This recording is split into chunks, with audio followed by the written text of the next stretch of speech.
l'utilisation du Markdown, c'est bien, mais on aimerait pouvoir faire des mises en forme de nos messages plus complexes. Donc pour faire cela, on va utiliser les éléments enrichis que nous propose Discord. Donc la première chose à faire, c'est qu'on va créer une nouvelle commande. Donc comme d'habitude, on utilise la même nomenclature. La commande qui va déclencher l'affichage de notre nouvel élément enrichi va être reach1, reach1.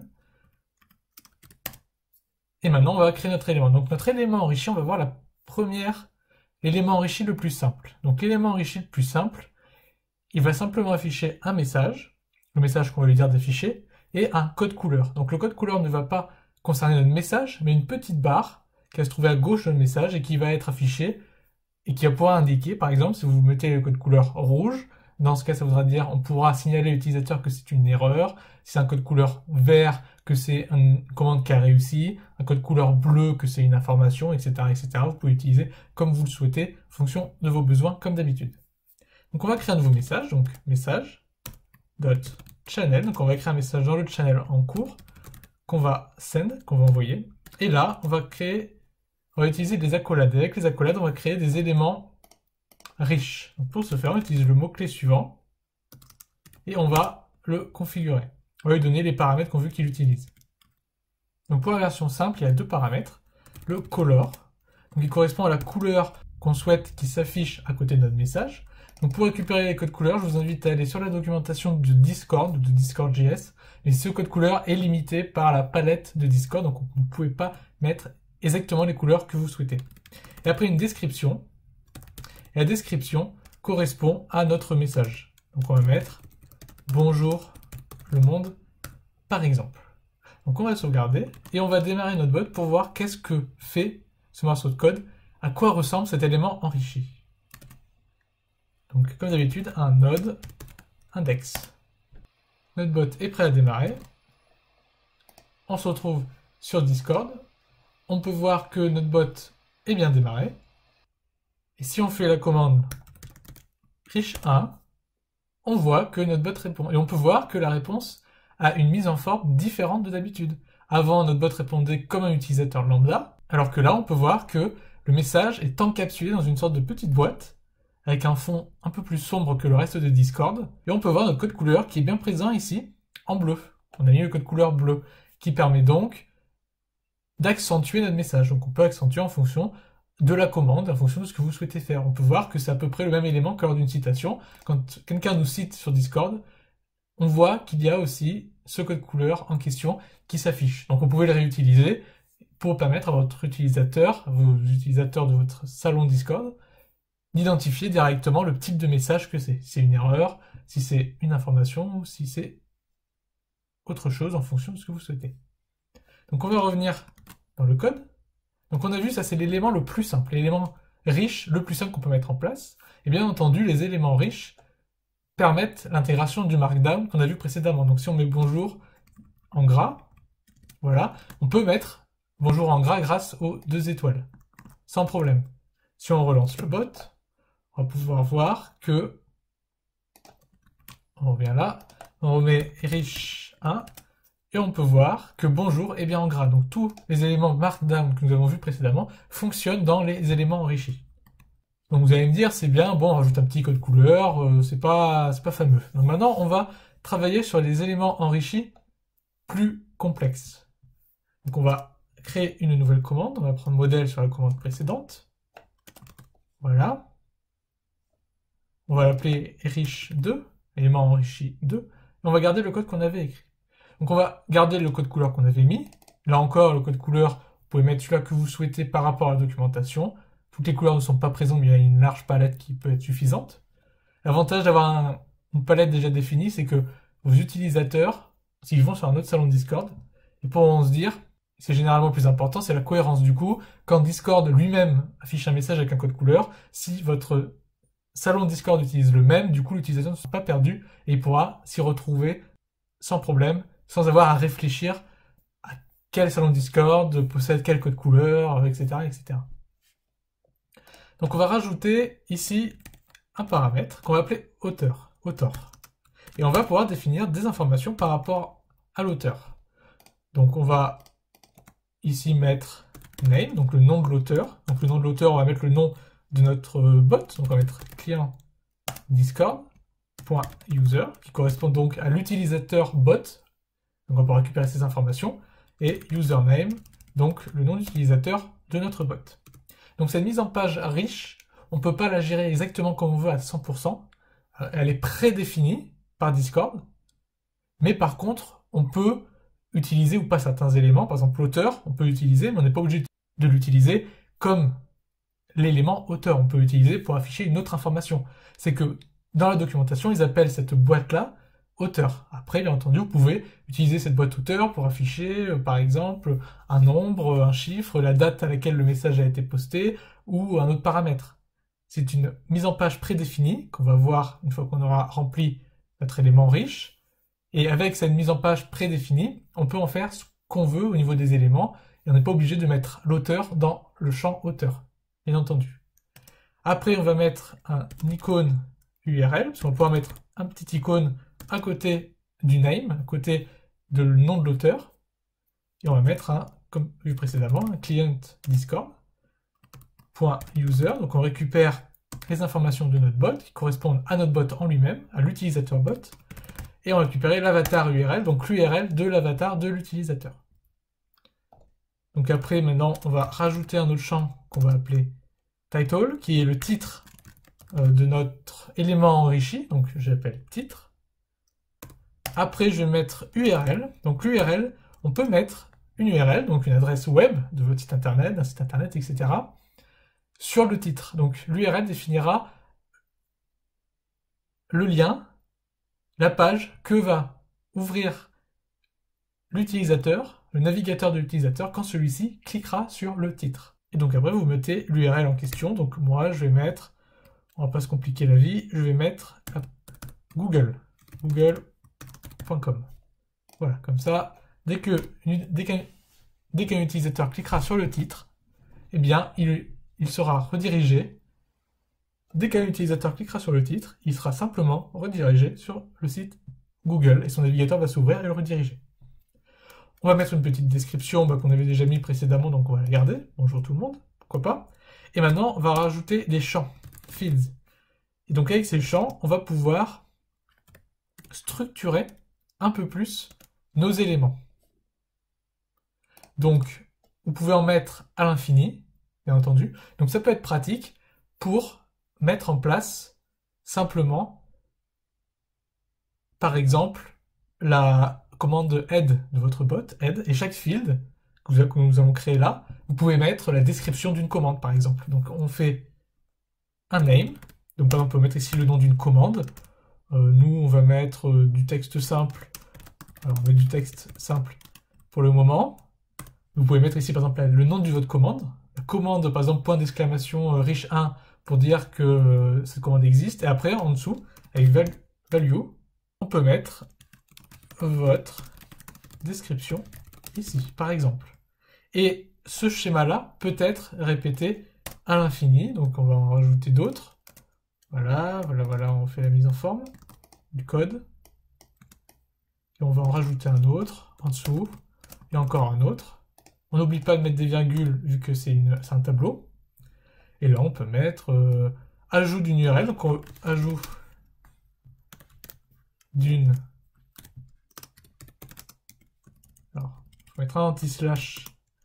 Voilà, d'une URL. Par exemple. Et là dans la valeur, on peut mettre du markdown, hein, comme on a dit, même dans le name, on peut mettre du markdown. Du coup, on va mettre un lien qui va rediriger vers Google, donc Google, voilà, par exemple. Et donc, on met des crochets. Ici, entre crochets, vous mettez le texte visuel que va voir l'utilisateur, donc il va voir Google. Et entre parenthèses, après, vous mettez le lien. Donc, ça va faire Google sera cliquable et redirigera vers google.com. On va voir ça par la suite.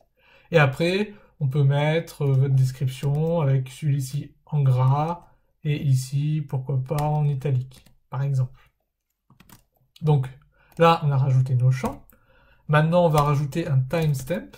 Donc le timestamp, c'est ce qui correspond à la date à laquelle le message a été posté. Enfin, une date qui s'affiche dans votre message. Donc ça peut être la date où l'utilisateur a fait la commande, ça peut être la date actuel, donc on va mettre la date actuelle, hein, on va pas se prendre la tête. Vous pouvez afficher une date ici, donc timestamp, une date. Peu importe la date que vous voulez, vous pouvez afficher une date. Par exemple, même si elle n'a pas de lien direct avec notre élément riche, vous pouvez mettre une date. Et on va mettre après un pied de page, un pied d'élément, donc un footer. Voilà. Et dans le footer, on va mettre un icône URL, donc un icône pour notre footer. Donc on va mettre, comme tout à l'heure, hein, on va mettre discord.user.avatar URL. On va mettre l'URL de notre avatar en image dans le footer. Et on va mettre du texte, donc texte. Et on va mettre Udemy, par exemple. Pourquoi pas. Voilà. Donc, avec ce code-là, on a créé un élément riche, encore plus riche que celui qu'on a vu précédemment, qui avait juste une couleur et une description. Donc on va démarrer notre bot, et on va voir ce que ça donne directement sur Discord. On va sur Discord, et on va mettre riche 2. Sans espace, ça marchera mieux.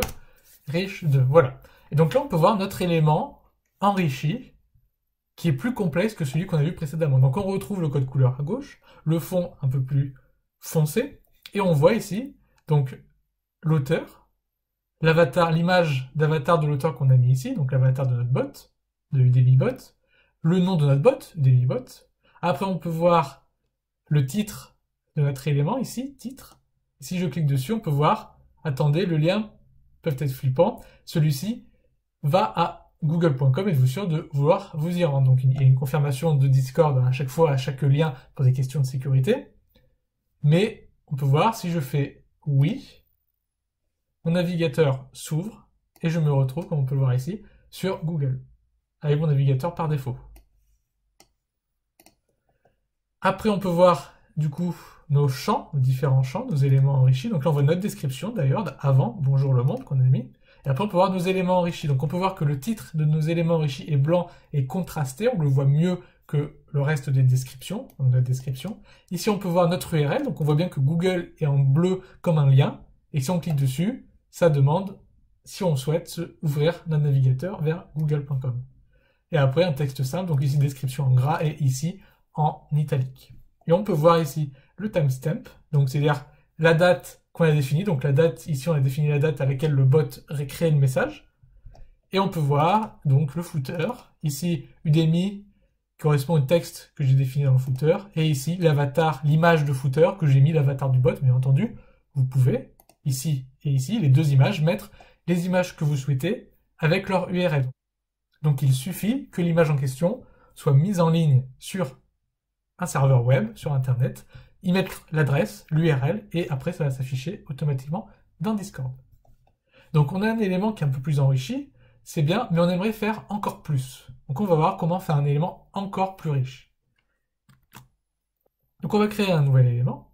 Donc on pourrait faire comme ici, donc avec le même formatage, mais on va changer un peu la mise en forme de notre code pour voir comment faire en sorte que notre élément enrichi puisse évoluer. Donc, on va pas le faire ici, mais on va expliquer le concept, hein, c'est très simple. En fait, par exemple, imaginons qu'on fait une commande qui prend un paramètre, même deux paramètres. Et en fonction de ces deux paramètres, l'élément enrichi qu'on souhaite, le message qu'on souhaite retourner à l'utilisateur est plus ou moins complexe. Et bien du coup, en créant une variable, donc on va créer une variable const qu'on va appeler rich, on va créer un new discord.élément riche, hein, donc rich embed. Voilà. Et avec cette variable constante, et avec cette variable qu'on va mettre en let, pour le moment, on va pouvoir, comme on a fait précédemment, hein, avec title, URL, description, avec notre structure, mais cette fois avec des fonctions, définir le contenu de notre élément enrichi. Donc pourquoi faire ça? Simplement que si on souhaite changer ou rajouter un footer ou rajouter par exemple un champ en fonction des commandes du bot, des commandes de l'utilisateur, on va pouvoir le faire. Il suffira de faire un rich.setTitle, on va définir un titre, on va mettre mon titre. Et si on voulait par exemple que le titre soit différent en fonction de la commande de l'utilisateur, ou alors rajouter, comme j'ai dit, des champs dans notre élément enrichi, on fait une condition, On fait un if, on récupère le paramètre, et après il suffira dans la condition de mettre ce code-là, rich machin, et le code qui est ici, donc rich.la fonction, ne s'exécutera que quand la condition sera validée. Du coup, ça permet de faire un élément enrichi qui peut évoluer plus facilement que la structure qu'on a vue précédemment, qui est une structure très statique.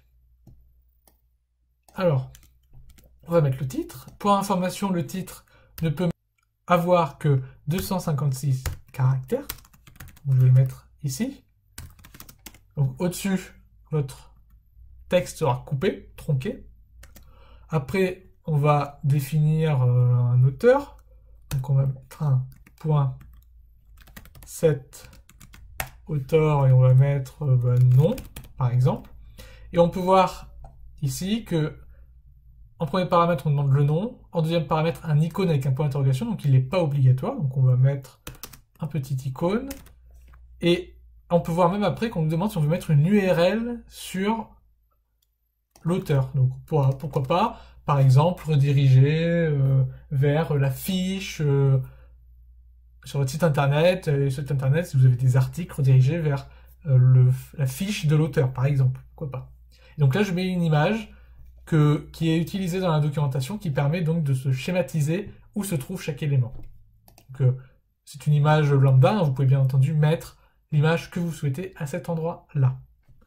Donc après, maintenant qu'on a défini l'auteur, on va changer la couleur. Set color. On va pas changer une équipe qui gagne, donc on va garder la même couleur qu'avant, pourquoi pas. Bien entendu, comme je l'ai dit, la liste des couleurs disponibles, vous pouvez la retrouver sur la documentation. Après, on va définir une description. On va mettre ma description. La description prend jusqu'à 2048 caractères, précisément. Donc au-dessus, comme pour le titre, ça va être tronqué. Votre texte va être coupé si ça fait plus, donc le 249e caractère va être supprimé, tout simplement. On va définir un pied de notre élément, donc un footer. On va mettre pied de page. Le pied de page peut supporter jusqu'à 2048 éléments lui aussi. 2048, comme ça marche mieux. Donc je mets là dans le code un titre indicatif hein, pour vous aider. Après on peut mettre une image, donc on va mettre une image que j'ai récupérée qui va nous permettre de voir où se trouve chaque élément. Voilà. Maintenant qu'on a mis le footer, on va mettre une image. Donc ça on ne l'avait pas vu avant.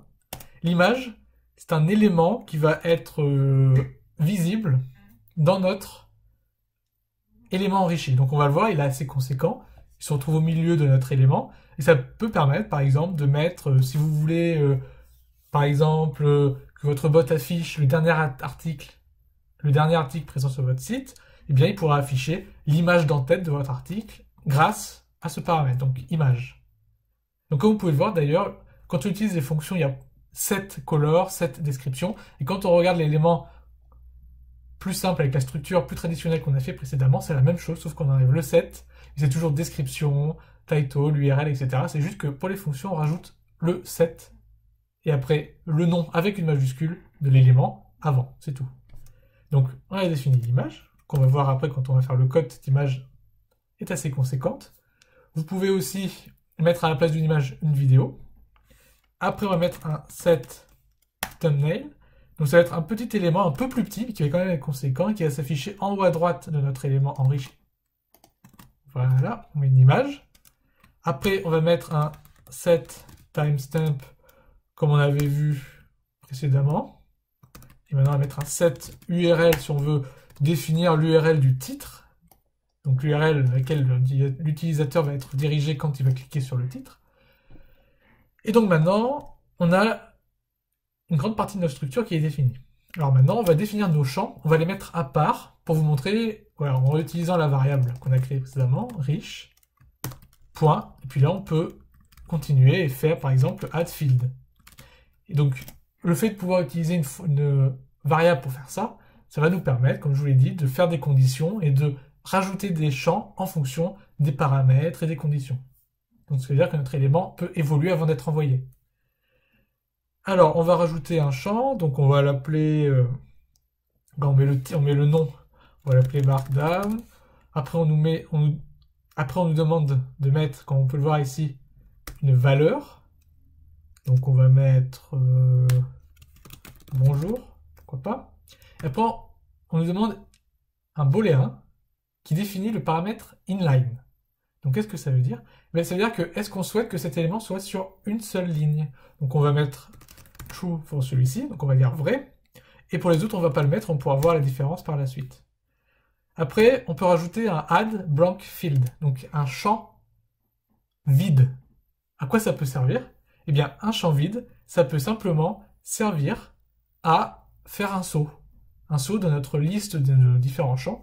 Le fait de mettre un élément blanc, un élément vide, ça va faire un saut de ligne. Donc ça peut être pratique pour la lisibilité. Donc là, je vais juste tomber dans Markdown pour l'écrire. Voilà. Et on va copier celui qu'on avait écrit avant, là. Mais on va mettre false, donc on ne va pas mettre de paramètres là, pour dire qu'on ne souhaite pas qu'il soit en inline, sur une seule ligne. Donc maintenant que notre élément riche est fini et qui nous plaît, donc une fois qu'on a fait ça, il nous suffit de faire un message, dot channel, dot, comme d'habitude, hein, pour envoyer un message, send, et on va pouvoir faire comme on a vu, comme on a fait plus haut, endVid, et là on met notre élément, donc riche. Donc là notre variable va être envoyée dans le channel avec nos différents éléments. Donc on va démarrer le bot, donc node index.js, sur Discord, on fait un point d'exclamation riche 3, et voilà, on peut voir notre élément enrichi qui correspond à l'élément un des plus complexes qu'on peut faire. Donc on peut voir ici le nom qu'on a défini, la thumbnail qu'on voit ici, donc c'est une image qui s'affiche à cet endroit précis. Donc vous pouvez mettre l'image que vous souhaitez. L'image, donc on peut voir, elle est assez conséquente et elle est présente à la fin. Le pied de page qu'on avait vu. Et ici nos éléments, et on peut voir ici le saut de ligne, le fameux saut de ligne qu'on a mis avec le blanc, qui fait donc bien un saut de ligne dans nos différents champs.